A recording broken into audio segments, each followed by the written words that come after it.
Violent attacks that come out of the blue. When confronted by an attacker, you don't have time to think before you react. So in order to stay safe, preparing is the key. And joining us with a few self-defense strategies we could all use is Lori Hartman-Gervasi, author of Fight Like a Girl and Win, Defense Decisions for Women. Lori, thank you, and I like your moves. Oh, thank you. All right, so what does it mean to fight like a girl? Well, fighting like a girl is all about being prepared ahead of time.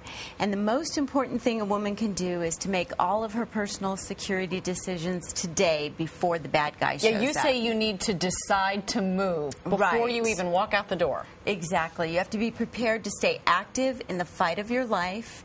You never want to go frozen and go into reactive mode. You want to stay actively involved in the fight of your life. All right, let's talk about targets, because you need to know if you're going to hit somebody, where to hit them. Exactly. The lethal targets are the eyes, the throat, and the groin. As is evidenced right here, right? We have the dummy here where we can show. Right. So eyes, throat, and groin. And you always want to remember that for those really scary, violent attacks. Rape, lethal abduction, somebody's trying to kill you, something like that. All right, and you're about to get attacked here to show us? Exactly. This is Jonathan from World Martial Arts Center. And some of the moves that you could do, if it's the eyes, what you want to do is either scratch the eyes, you can gouge at them, you can actually take your finger and poke it in. I don't know if I could do that. I mean, that kind of freaks me out, the eye thing. But if it was your life or your child's life or something, you could absolutely do it. And then another thing that you can do is grab the guy's head and push your fingers as hard as you can and just smash those eyes in. Is that enough, though? I mean, that will throw them off course? Well, it's going to make their eyes tear, and they're going to have some trouble seeing, and so then you can possibly make your escape. If not, you just keep going on. So then you can go for the throat. So here's a move to the throat. That's a nice punch. You want to try and damage the trachea behind the Adam's apple. Or you can also do a move like this, where you come up the throat like that. Actually sounded like it hurt. Yeah. And then as far as the groin, we all know, kick them in the groin. You can do a snap kick. You can also do a kick with the top of your shoe or the top of your foot and come up like that. Or my favorite, you step close and you bring them right into you.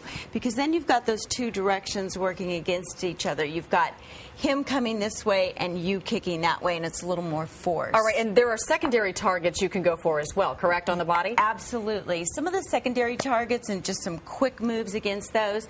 There's the temple. So here's a hammer fist to the temple. The nose, the jaw, okay? Solar plexus, which is right here at the tip of the sternum, a nice punch. How about the front ribs? Take your pick. We're just having a field day. Part to hit next. And the back ribs, and then also the knee. Do you need to practice these? I mean, I'm not sure that your husband would be a willing participant, but if he were to be, is this something you kind of need to go through?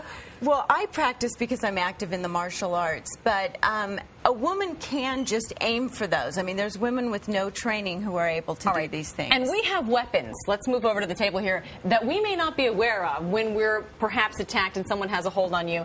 And most of them are in your purse. Let's talk about what... See, I have a hard time trying to find things in my purse, so I don't know if I'd have enough time to pull something out. And that's crucial. What you want to do before you leave the office and walk to your car or down that dark alley, you want to get these things in your hand ahead of time.